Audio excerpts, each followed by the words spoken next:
గతంలో సుమారు 28-29 ఎకరాలు ల్యాండ్ అక్విజిషన్ చేశాం. ఇది ఒక టూరిస్ట్ ప్లేస్గా పవిత్రమైన ప్లేస్ని మరింత అద్భుతంగా తీర్చిదిద్దే దిశగా అన్ని మౌలిక వసతులను కూడా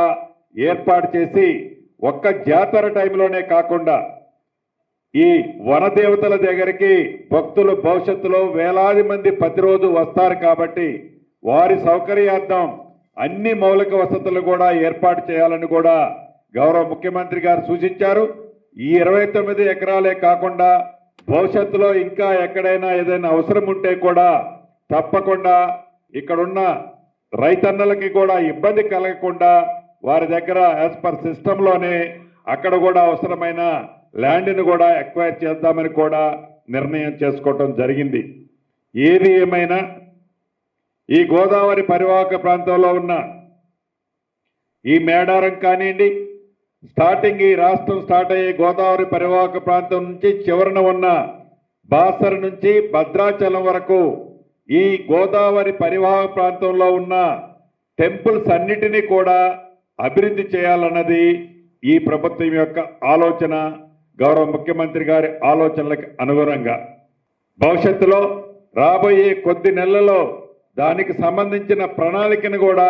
ఆ శాఖ మంత్రి వర్యులు మీకు స్పష్టంగా వివరిస్తారు. దాంతోపాటు గోదావరి పుష్కరాలకు సంబంధించిన విషయంలో కానీ ఇతరత్ర ప్రతి విషయంలో కూడా భక్తుల సౌకర్యార్థం కానీ ఇతరత్ర అన్ని అంశాలని ఈ ప్రభుత్వం పరిగణనలోకి తీసుకొని ఆ దిశలో అభివృద్ధి చేసే కార్యక్రమాలు చేపడతాం.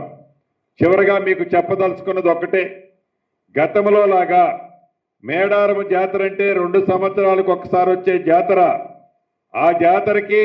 ఒక 10 రోజులు 15 రోజుల ముందు మేము నిధులు ఇచ్చాము, అయిపోయింది, జంపన్న వాగుల్లో పెట్టాము, అయిపోయింది అనే విధంగా కాకుండా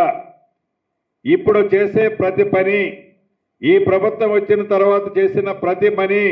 శాశ్వతంగా ఉండే విధంగా ఆ ఆలోచనలతో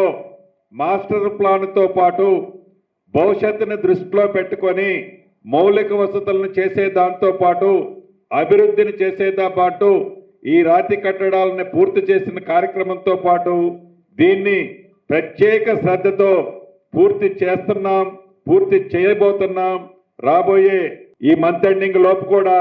ఆ మిగిలిన ఫినిషింగ్ టచ్లు కూడా పూర్తి అవుతాయని చెప్పడానికి సంతోషిస్తూ, దీంట్లో సహకరించిన ప్రతి ఒక్కరికి,